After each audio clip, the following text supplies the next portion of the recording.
Hello，有冇人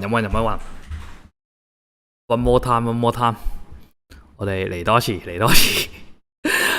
我想講個 OBS，因為部電腦有少少問題，然之後即刻換個部啦，再開，咁就趕進度，趕到9點之前，都盡趕啲進度。陣間再詳細同大家講翻咩情況，咁就我開始咗條片先。OK， 趕進度。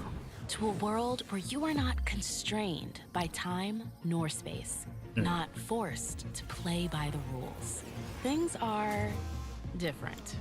You have the speed to be anywhere or everywhere. 咁佢呢條片呢，再講多次，佢係 i3唔係 Intel 13嗰陣時個宣傳片嘅一個片頭嚟，今年有重用到。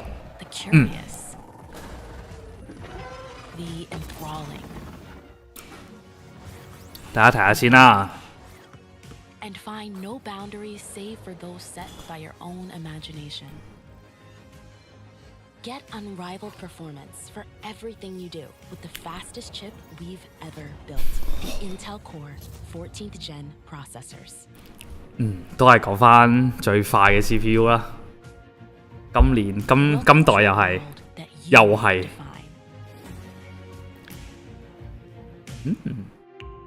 開始啦。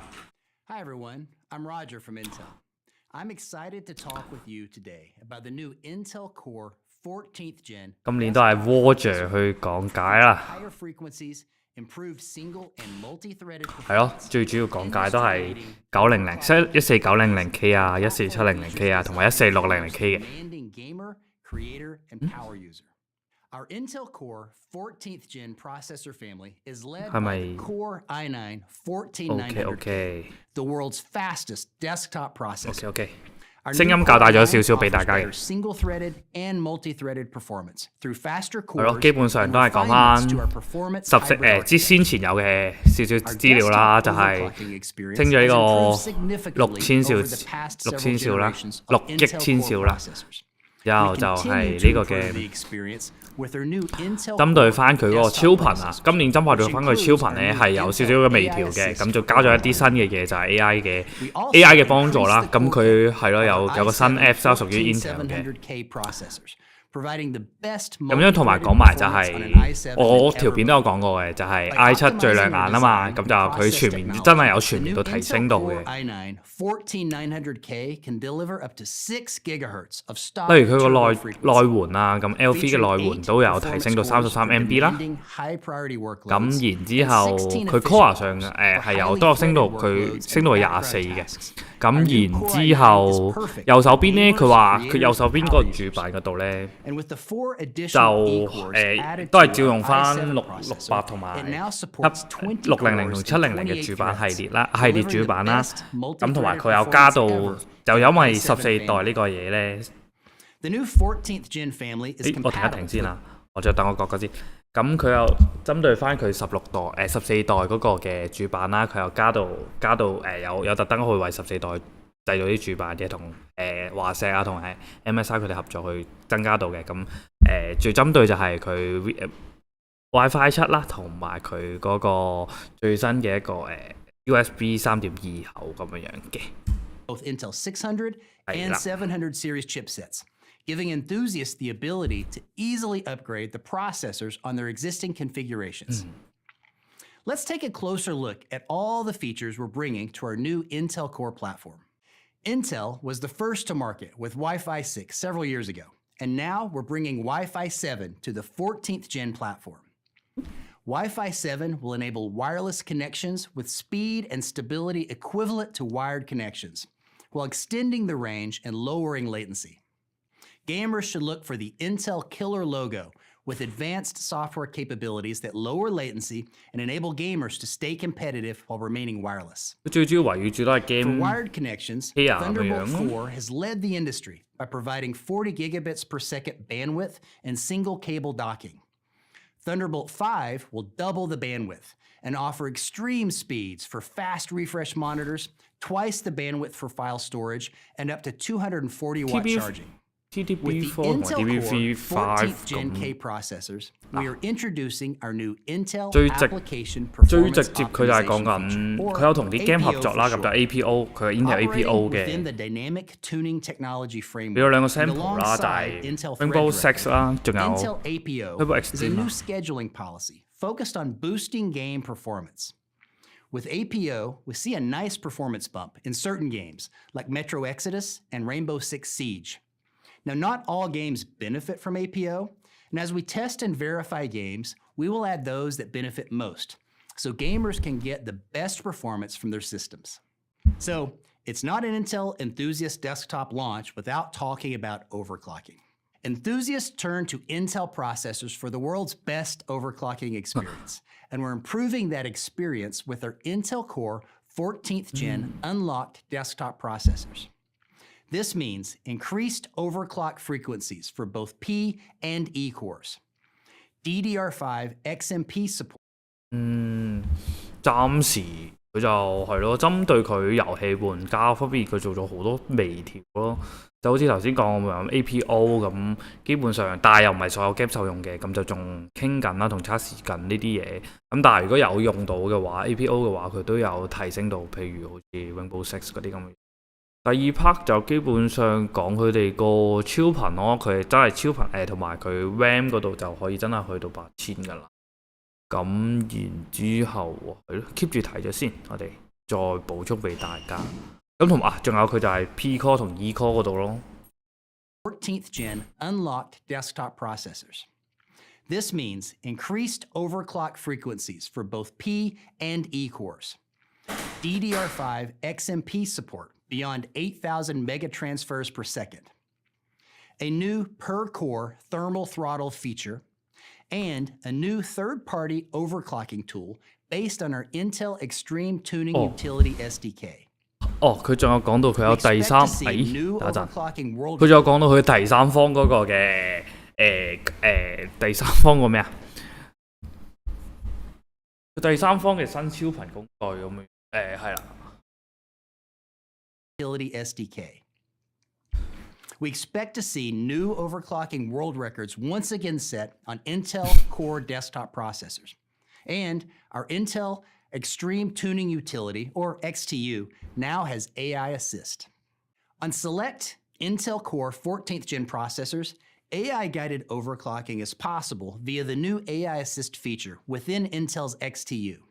With one click, 係啦，咁佢就依家就係講緊我頭先一直喺度講嘅嗰樣嘢 AI 嗰個咯。佢 AI 嗰個就係佢因為以前超頻咧，你要去入 BIOS 嗰啲或者 whatever， 咁就要去調噶嘛。咁基本上我有試過嘅，我哋有試嘅，咁就都有做開呢樣嘢。咁但係佢依家就方便到就係話佢針對佢 I9 啦，14900K 同 KF 嗰個版本，淨係得 I9 啫。咁就現時得 I9 啦，咁就可以用呢個嘅。佢個 AI 嗰個係啊，佢 Intel 出嗰個程式去，佢仲有講到入邊，佢仲有講到可以 training 啊 whatever， 佢會根據你個人嗜好啊，去再俾一個建議你。咁到時你就按一下 apply 嘅話，咁佢就會有 feel 噶啦，就可以幫你超頻咁嘅樣咯。Intel's overclocking AI model will analyze a user's system and identify the recommended overclock settings based on their configuration. Let's look at AI Assist in action. 暫時佢呢個 AI 係有少少期待嘅，咁即係有少少期待啦，叫做因為始終叫做呢樣嘢比較新少少嘅，咁我覺得到時實用嘅，真係有粒 U 嘅時候，實用嘅時候就可以真係試下咁樣咯，到時拍片俾大家都 OK 嘅，呢啲係啦。但係現時嚟講就真係我個人感受真係有少少期待咯，佢呢嚿嘢係 OK 嘅，聽落去係 OK 咯 ，OK 嘅係。I'll hand it over to you. For years, Intel's Extreme Tuning Utility 佢就係嚟呢個嘅演示。for beginners and overclocking enthusiasts to extract the most performance out of their Intel PC. Today, I'm going to give you a preview of our new feature built into XTU with the launch of our new 14th generation Core desktop processors. In a new tab built directly in the app, with AI Assist, XTU will automatically characterize the power and performance metrics of your system. I'll go ahead and start the characterization process now. During this process, the system is looking at processor voltages, motherboard power settings, and other tuning knobs to determine the highest frequencies it can safely operate at. Of course, temperature and cooling solution is also a major factor. We have trained our machine learning model extensively to ensure the best accuracy when it comes to tuning a system, leveraging Intel libraries like Math Kernel Library for the inferencing. Hundreds of CPUs were used in the training process, along with various combinations of motherboards, coolers, and even some custom liquid cooling solutions. Keep in mind that the results are suggestions of what the AI model thinks it is best for your system. For those of you that want to dig deeper, geek out more, you can use that as a base to manually tune your system further. As the results come in our system here, you can see that it's showing a performance uplift of 2 bins of frequency for the 8 active P cores, along with many other adjustments it recommends. I simply click Apply, and the system is now tuned by AI Assist. Thanks for tuning in for this early look. 佢大概就咁樣係啦。佢呢個程式咧就最主要係 for 啲新手啦，咁就或者係一啲老手嚟講，即係你有開經驗，即係你就超開頻嗰隻嘅話咧，其實你可以以佢做基礎啦。佢都講得好明，就真係以佢做基礎。咁佢就跑書包啦，就話佢就經過咗好多嘅即係100幾粒 CPU 啊，同埋motherboard 啊嗰啲咁樣去試過㗎，咁佢以呢啲為叫做人稱過呢個人工智能㗎啦。咁就呢個人工智能就俾個意見你之後咧，咁你就可以進一步再去自己哋手動㗎。咁即係其實佢俾個意見你都係其實就係就係佢嘅建議咯，就唔係話去到好極致你去到最盡嘅。咁因為如果你知道超頻啊，唔知大家知唔知叫超頻啊？如果你超得即係你冇乜經驗，真係亂咁嚟嘅話咧，其實有可能令到你個 CPU 過熱而壞嘅。咁冇一番咁樣。咁所以其實我對佢期待就係真係課新手嚟講，令大家更知道呢樣嘢係點樣做同埋開始咯咁樣。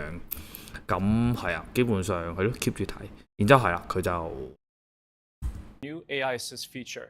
Of course, when it comes to overclocking, your individual results may vary. The Intel XTU with AI Assist will first be available on our Intel Core i9 14900K processors, expanding support across other Intel 14th Gen unlocked processors in the future. Now, before we get to the performance data, let's talk about the role the CPU has in gaming. For the best gaming experience, it's vital to have the right combination of CPU and GPU. As the GPU is busy handling rendering, the CPU has never been more important. Along with improving performance, games heavily utilize the CPU. From in-game physics to NPC management, a great CPU is required for an immersive experience. And today's games are getting smarter, with better in-game NPC behavior, procedurally generated content, and dynamic audio all working together to improve the experience for the player. We've refined our architecture and Intel Thread Director and improved the CPU performance. We're providing better power management, fast, low latency connectivity features, and unrivaled overclocking capabilities. And we're working with leading game developers and engines to optimize games. Our mission is to deliver the best gaming experience while letting you do more with your PC. With all that being said, let's look at the performance of our new Intel Core 14th Gen processors. First, we'll look at gaming performance. 係啦，停一停，我哋再講一講啦。佢最主要佢有提到佢個結構有唔同度嘅，但係其實就真係有少少擠牙膏呢部分咯。就可以大家諗係咯，睇一睇佢上嘅一兩代咁樣。咁然之後其實佢真係其實佢呢今年嘅 CPU 佢又講到好明，就係真係 for 遊戲啊同埋創作者。咁係啊，咁樣其實佢基本上圍繞住可能就係 FPS 啊、持續啊同埋呢個嘅一啲穩定性嘅嘢咯。PC。仲有佢頭先講嗰個 APO。With all that being said, let's look at the performance of our new Intel Core 14th Gen processors. First, we'll look at gaming performance. Now, there are all kinds of games out there. Some perform better than others depending on the platform. Here we see the capability of our top-end Core i9 14900K versus the highest-end desktop CPU available from the competition. In this top-end comparison, our new i9 is on par with some games, behind in some, and outperforms in many titles. Here we show the Intel Core i9 14900K up against 3 different AMD desktop CPUs. We show general leadership against all 3 products in these games, including the 7800X3D, which is considered their top performer in gaming. Later, you'll see how our performance in creator workloads make the new Core i9 the best all-around processor for desktop users. But let's stick to gaming for just a bit longer and talk about frame consistency. For years, we've gauged game performance using frame rates, but frame consistency is becoming equally important. A system's ability to deliver consistently high frame rates equates to a smoother, more immersive game experience. Described as the 99th percentile, or 1% lows, it helps us understand how smoothly a game plays. These low points can be measured. This chart shows the average frame rate of each product across several games at the 99th percentile, or the 1% low watermark. The higher the bars, the better the frame consistency. The better the consistency, the smoother the experience. You can see how the Intel Core i9 14900K leads in frame consistency across these titles. By reducing dips in frame rate, the Intel Core i9 provides buttery smooth gameplay and a much better gaming experience. Increasingly, gamers like to share their gameplay with friends and other viewers. 停一停啦咁就，跟住佢咁呢小段咧，最主要佢都有針對到遊戲啦，咁同埋佢最特別嗰位佢就係真係好明顯就同 AMD 嗰隻R9啦7950X3D 去揮嘅，咁就有講到啦，就係佢嘅 FPS 個持續性啦，同埋佢嘅下降率係有分別嘅，咁就佢有針對啲槍 game 去講，因為其實槍 game 咧佢食個 FPS 同埋佢個要求都好高，即係電競選手方面啦，佢對於佢個 FPS 佢好高，咁所以佢又強調咗嗰幾隻 Total War、CSGO 啊，或者 whatever 啲Call of Duty 嗰啲 game 咁樣，佢針對佢講到佢有。同埋佢又真係好明顯咁同全世界講，就係佢同 AMD 個比較係真係有好明顯嘅差距，即係有小微啦，都唔係好明顯嘅咁樣。Core i9 is ideal for this type of use case. I'll hand it over to Craig to show you more. I can't wait to show you about the amazing performance and gaming experience that's going to be delivered by our brand new 14th gen desktop processors. So here I'm actually showing you an example where we're running a benchmark, and it's on our Intel Core i9 14900K. So one of the most amazing desktop chips that we have. And we're running Total War Warhammer 3 and its newest expansion, which is the Mirrors of Madness. And what we think is amazing about this title is that it was built from the ground up to take advantage of our newest hybrid architectures. So all of our P cores basically dedicated to that incredible gaming experience, as well as our E cores below the surface that are able to provide all of our background tasks, as well as some well-managed workloads from our gaming systems as well. So as this goes ahead and clicks by, I just wanted to bring up briefly is that we're also not just doing gaming here, is that while this used to be the exception to the rule, gamers today are doing all sorts of workloads that they have in the background, whether it's streaming or whether it's recording, so we can cut up those clips later. So just here, we're actually showing how we're going to be heating up our background tasks in addition to our game, but all of this streaming and recording in high def that we're doing at the same time. And just like that, we've popped down to our benchmark is finished, and we're actually able to see exactly what gamers are looking for, which is in excess of 100 frames per second average, up there in the triple digits, but not falling below 60. And that's what really defines an amazing gaming experience that we have here.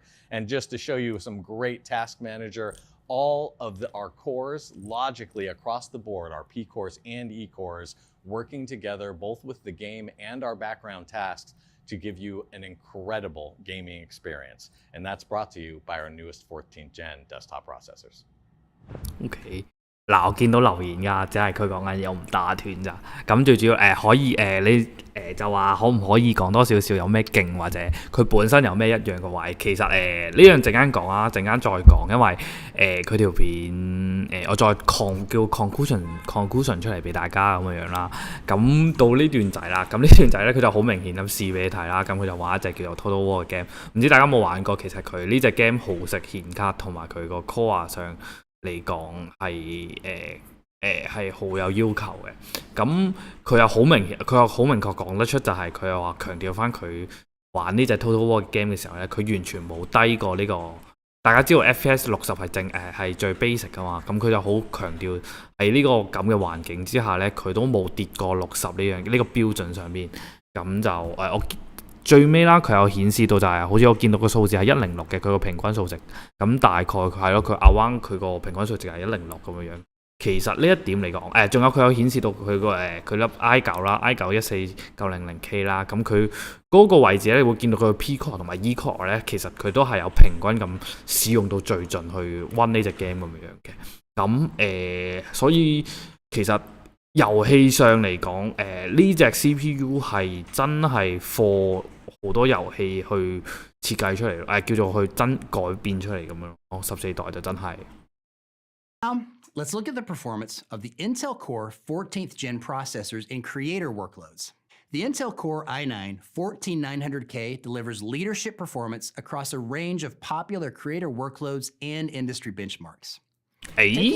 佢依家咧就針對翻可能創作者嘅，因為佢除咗遊戲之外，創作者都有部分嘅改電咁樣，for 一啲 2D 啊同埋 3D 嘅一啲設計者。Further, we can see the performance improvements in our new Core i7 14700K. With 4 additional E-cores, the new i7 14700K delivers performance that meets, if not beats, the top-bin consumer desktop SKU from our competition. Our new i7 14700K shows up to double-digit performance improvements in multi-threaded creator workloads when compared to our previous generation. This performance jump is magnified further when compared to a 2-year-old PC using our Intel Core i7 12th Gen. Individual workloads are important, but most modern users do many things on their PC at once. So multitasking performance is critical. Our team took the new Intel Core i9 through its paces and measured the performance. We replicated the workflow of a real-world creator that includes editing an 8K video using Adobe Premiere Pro while simultaneously upscaling incoming video assets from 4K to 8K using Adobe After Effects. The Intel Core i9 14th Gen platform is a beast, maintaining a responsive multitasking experience and completing this workflow significantly faster than the competition. 睇翻前面少少先，我覺得前面嗰個係有明顯講到個數字嘅，就係咁佢針對啲視頻啦，同埋一啲 2D 同 3D 嘅設計師啦，或者一啲咩 After Effects 即係嗰啲叫咩特效嗰啲職業嗰啲人咧，整特效等後製特效嗰啲職人咧，其實佢呢隻 i9 嘅 CPU 咧係已經好明顯就係同佢以前i3 同 i2 啊或者佢 AMD 啊做對手都好，其實佢真係 for 呢啲佢有明顯嘅提升，渲染速度啊，佢嘅處理速度真係快咗，即係佢呢度講啦，就係快咗 1.5， 即係升咗 54% 咁樣。然之後佢特別就係佢講緊 Adobe 咧個 PR 同埋 After Effects 咧，咁佢哋直接係講緊就係溫緊一條 8K 嘅片，係 8K 喎，同時點喎，即係同時兩條片一齊去處理呢啲片嘅時候，都係順暢咁樣。咁最主要佢又讚到真係 i9 真係一個猛獸啊咁樣 WiFi。所以其實睇你咯，如果我真係個人建議就係，如果你12代嘅話，其實真係可以考慮入手呢隻14代嘅你，係有一個價值喺度嘅，我覺得。Workflow significantly faster than the competition. To show you another example, I'll hand it back to Craig, who will walk you through a virtual production workflow on the new Intel Core i9 14th Gen. 咁就第二個 sample 啦。 Can't wait to show you an amazing new demo that we have here for creators on our brand new 14th gen processors. And so here I have our 14900K desktop processor, and we're running an application called MetaHumans. And MetaHumans allows you to make lifelike avatars for game developers or animation creators, really to allow them to bring that high fidelity to their projects. And so let's go ahead and just jump in here. And we're inside of Unreal 5 and using the MetaHumans plugin in order to take advantage of the amazing performance and a little bit of AI to be able to generate our avatar here. So here we have Alex. Alex is one of our Intel engineers.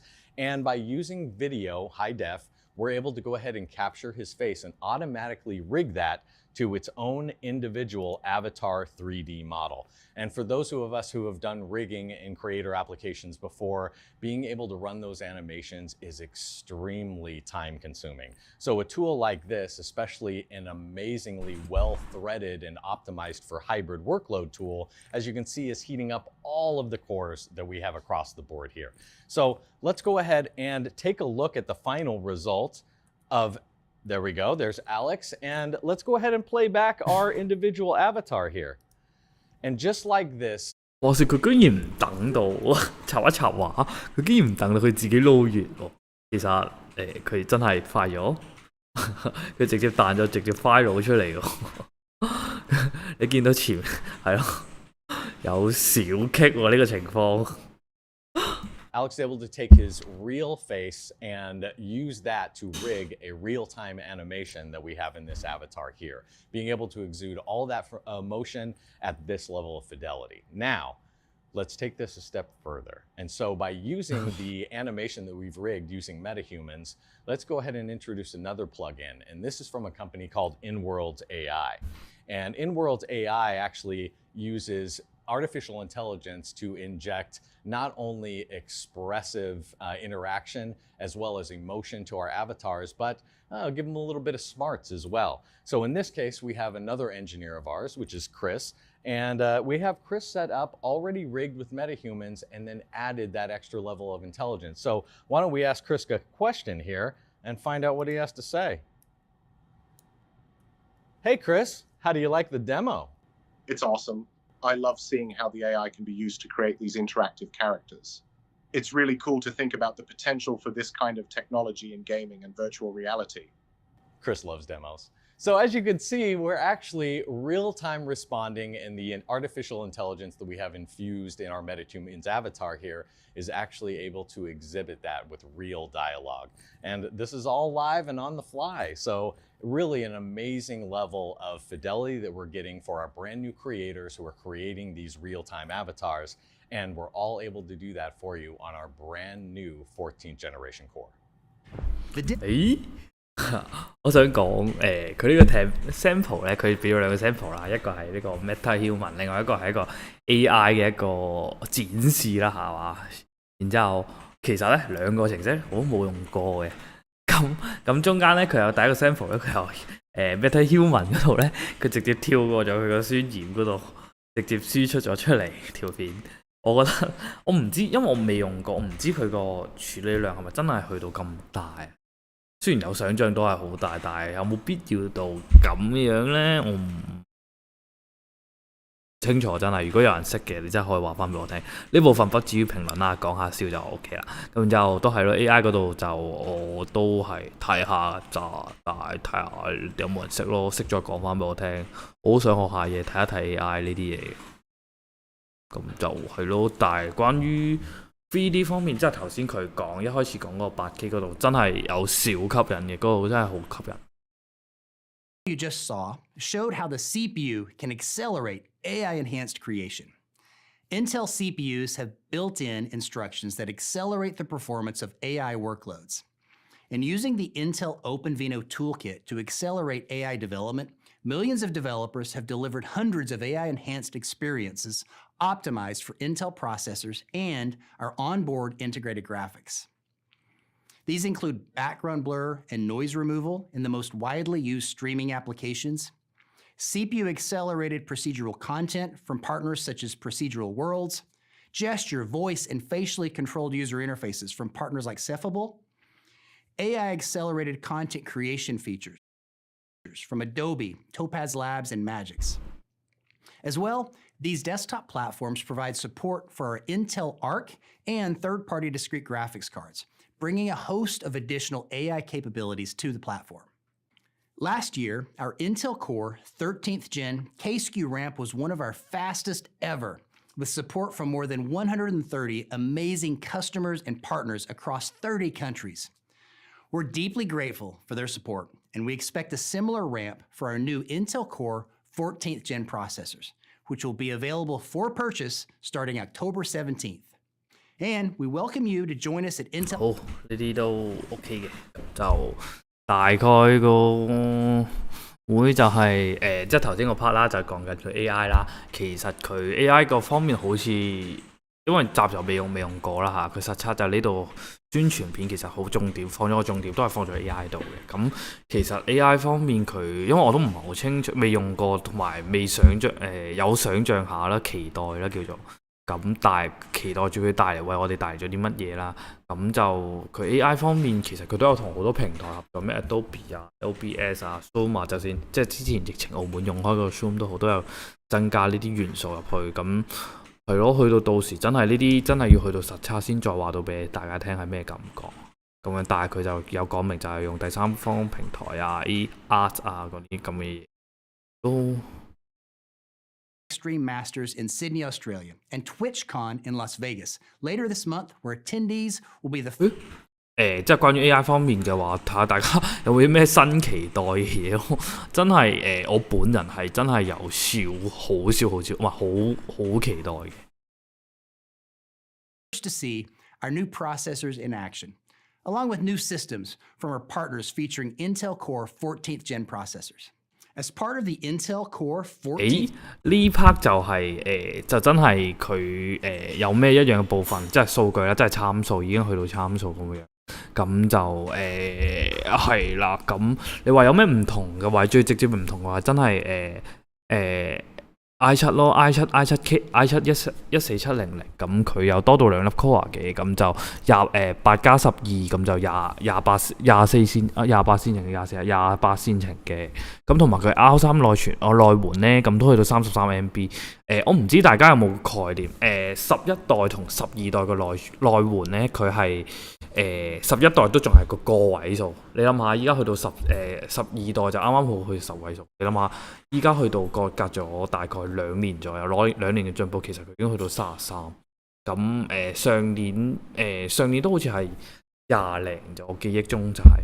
咁同埋 i9 比較好睇啲嘅就係佢嗰個嘅，真係佢個6.0先兆赫茲咯咁嘅樣。咁其他嘅就真係同以前嘅差唔多。你見到佢內顯啊，都係用翻呢個嘅，等一陣啊，睇先，都係用翻呢個嘅 UHD 770。咁佢同上一代嘅上兩代嘅都係用緊同一款。咁嘈方面DDR 都係DDR4 同 DDR5 咯。然之後都冇乜改變，就算價錢都好，佢呢度公佈都係其實冇乜改變嘅啫。咁就係咯，大家有興趣幅圖嘅話，再揾我傾咁樣都 OK 嗰啲嘢，或者你睇下有冇咩唔明喺度問都 OK。咁大概佢呢啲都係真係最亮眼就真係我條片講嘅用嘅 i7 嘅啫。但係 i9 方面，佢呢度就冇明確咁講到佢，即係佢超頻啊 whatever 佢 AI 方面嘅功能咁樣，所以即係睇呢張表就真係冇乜嘢睇咯，叫做。Launch, we're delivering new i5, i7, and i9 unlocked SKUs for desktop. And soon, we'll be expanding the Intel Core 14th Gen product family. Expect to see powerful new gaming and creator laptops, as well as mainstream desktop processors coming early next year. So now you've heard all the details about our Intel Core 14th Gen desktop family, but let me give you a quick recap. Today, we announced our Intel Core 14th Gen desktop lineup, led by our i9 14900K, the world's fastest desktop processor, with up to 6 GHz frequency right out of the box. We also showed how our latest desktop lineup continues to give gamers and creators the multi-threaded performance they need for gaming, streaming, and recording, including excellent performance in real-world workloads. And let's not forget about the i7, with the 25% increase in E-cores that delivers double-digit performance gains on typical creator workloads and a fantastic price to performance value over previous generations. Now, since the introduction 就前面就真係佢今年14代個賣點咯，叫做最令睇下呢幾樣呢幾個點啦，值唔值得你買就係、佢最主要就係升咗，都係頭先講 i9 升咗6000兆赫啦，咁就第二個就係佢個 gaming 個體驗performance 嗰度就升咗23% 啦，咁同埋佢 workload 嗰度就係頭先我即係佢最直接就係攞咗個例子就係PR 同埋呢個嘅 After Effect 咁就升咗54%，咁就真係睇呢啲嘢吸唔吸引到你。如果呢啲嘢基本上吸引到你嘅話咧，咁就你就可以考慮換噶啦。咁同埋隔代換係 OK 嘅，因為佢始終同12代個相差咧都有一定嘅差距，所以隔代換係 OK 嘅呢一方面。同埋你仲要可以唔使換版嘅情況下換粒 CPU， 基本上個價應該4000零，因為佢依9點零咧已經報咗個價，我陣間show埋俾大家睇佢嗰個嘅價錢方面去到邊。我啱啱睇咗應該係睇咗台灣嗰邊就應該係price to performance value over previous generations. Now, since the introduction 陣間再講，我覺得呢啲嘢陣間睇數據再講，睇埋條 Intel has 片先。 consistently raised the bar for desktop performance. With their Intel Core 14th generation processors, we're showing once again why enthusiasts turn to Intel for the best desktop experience available on the market today. And starting October 17th, these products will be available online and at your favorite retailers. Thank you. OK， 咁大概係咁嘅樣咯。咁基本上就個價錢公佈咗㗎啦，或者因為頭先開都有啲趕，或者我重複一次啦。有冇人因為我嗰條片啊，嗰條尋日出嗰條 YouTube 片咧而入嚟睇直播咧？咁有嘅就真係唔好意思啦，咁就因為其實係我搞錯咗，其實原來係佢尋日我出片嘅時候已經係公佈咗呢條宣傳片，咁然之後今日其實咧就係補翻個直播俾大家嘅，咁就同叫做輕度講解下啦，咁到時可能出咗新嘅時候買咗翻有得試啦，或者有得評測嘅時候，就真真正正咁錄條片俾大家睇咁嘅樣，到時去找到時就找數俾大家噶啦。咁然之後咧，咁基本上依家係17號啦，9:26啦。咁其實咧睇咗台灣，啱啱偷偷地去咗台灣原價屋嗰邊睇啦。咁其實基本上咧已經出晒價噶啦，有咩價都已經出晒噶啦。等一陣啊，我睇下大家睇唔睇到？我set一set個咩先？大家睇唔睇到 ？OK 嘛？呢個畫面，我諗應該 OK 吧。如果睇唔到嘅，再同我講，我再睇翻留言。OK 嘅。咪係解咩啊？咪係解睇唔到定係咩啊？好，咁我哋睇咗價錢咋，其實公佈咗㗎啦，啱啱9點鐘好準時啊，研究完全好準時。咁個樣啦，個樣大概就咁嘅樣嘅。一陣啊，大家睇唔睇到個樣？個宣傳片啦，等一陣。睇到嘅，我知見到啦，睇到嘅，基本上係咁嘅樣。然之後佢呢個做咩喐咁多嘅？咁然之後呢個就係應該唔係吧？係嘛？佢呢款好似唔係，佢就係照寫咁嘅樣。因為佢實質係應該未出嘅，佢未訂到嘅。咁佢就照寫咗先啦，我寫咗就話翻俾人聽。咁然之後版方面，版都出晒㗎啦，基本上版嗰啲出晒可以訂購㗎啦。我記得11月就可以出貨，基本上佢今個月訂，下個月就有貨。咁然之後CPU 14代 CPU 差唔多，佢係啊，佢14都係今日開始可以訂，咁然之後基本上等1個月左右就基本上就出貨咁樣。咁就講咯，就 CPU 方面直接睇價啦，基本上就評測啲片都差唔多，就係佢就係純粹就係重複翻個發佈會即係個宣傳片講嘅嘢，咁就哇14600KF 9800台9888台，就基本上圍翻條數就澳門葡紙2500至2600左右啦，應該2500左右啫，2500幾。咁如果去到 i9 14900嘅話咧，咁就基本上去到2萬幾，即係5000蚊左右喎，5000蚊多少少，5300幾添喎。可能翻到澳門個價都已經去到有5400左右，可能都已經去到。咁如果係咁嘅話，可能你如果真係要加埋換版，都要成7000幾蚊。個價嚟講，就正常價咯，冇話特別貴特別平，因為佢始終同當年出 i3 嘅個價都差唔多，係一樣先啦。然之後然之後佢主板方面，呢隻係咪最新？睇睇先。係咯，呢啲都最新㗎啦，已經佢微星啊嗰啲已經出晒。等陣啦，已經出晒，官網嗰邊出晒嘅。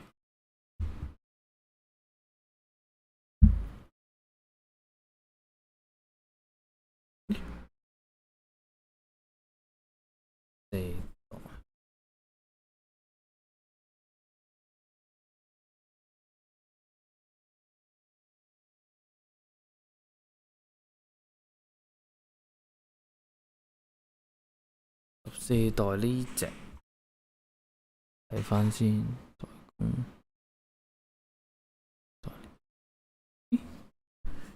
又等我睇下佢官網先。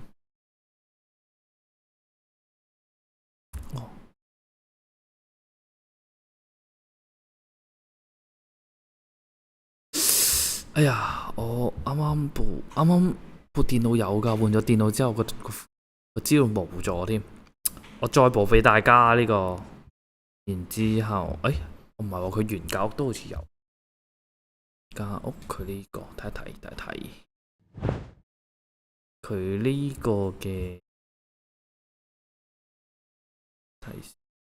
銷售手頁。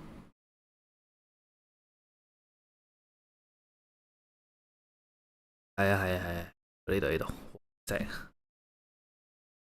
華碩出咗啦，已經佢呢啲基本上就貨翻WiFi 7啊，然之後 TDP 4同5啊 ，Grand 4、Grand 5啊，然之後 DDR5 嗰啲嘢啊，基本上就全部都可以訂噶啦，訂完之後直接就都係咯，下個月就出貨咁樣。基本上就係咁，係咯，大概就係咁嘅樣咯。又唔知大家有冇興趣咧？聽完我講之後，即係如果可能你創作者佢就寫明就係升咗54%，咁都可以同時處理嗰個嘅8K 片啊，同 PR 同 After Effects 一齊搞啊。然之後 game player 嗰啲咧，咁就直接就可能佢個即係你玩槍 game 啦，尤其是槍 game 嗰啲，咁你就唔使擔心冇FPS 會跌啊跌精咁樣嗰啲大問題。咁係啊，今年就有小進步咯，都好似一開始講啊嘛，佢就只係一個小進步，佢未到去一個好亮眼嘅位置咯。最亮眼即係你話講真係特別亮眼就真係 i7 咁嘅樣。基本上係啦，就咁睇下你哋仲有冇其他問題可以解答到你哋咯。冇嘅話就基本上今日就完噶啦，咁就係啦。佢大版今年呢，其實我頭先揾到隻 MSI 嗰隻版㗎，佢官網嗰度真係好型㗎。佢係咪好型呢？叫做同以往嘅有少少特別咯，個咩個樣啊！哦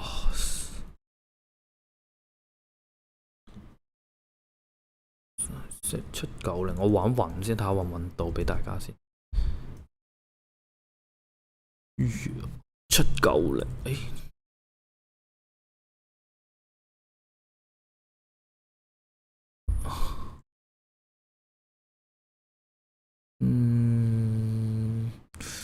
真係唔記得咗佢全名，我就係立個眼。